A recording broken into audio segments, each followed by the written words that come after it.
তুই দেখতো রে কে দরজা জোরে জোরে বাইরে তুই আমার মায়ের রে বাপ।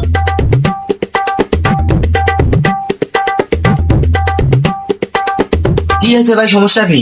ভাই 2 দিন ধরে কিচ্ছু খাই নাই, যদি কিছু ভিক্ষা দিতেন। কে রে?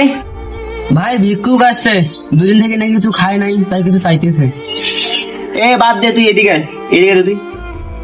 আচ্ছা ঠিক আছে। আরে ভাই শুনেন না, আরে ভাই সত্যি কথা, 2 দিন ধরে কিচ্ছু খাই নাই, কিছু যদি দিতেন। বালটা তোরে একবারে কইছি না আমি আয় দিক বাল, আমারে দেওয়া লাগবে। এই তোরে কইতেছি না আয়, কানে কি কথা যায় না তোর? আরে ভাই লোকটা 2 দিন ধরে কিছু খায় না, কিছু দে। দেখ ভাই তুই দিদি কিনে দিকে আমি কিছু জানি না, আবার দেখিস দিয়ে আবার যদি পরে আফসোস করার না লাগে বলে দিলাম। আল্লাহ তোমার ভালো করুক, কালা রং ভালো করুক।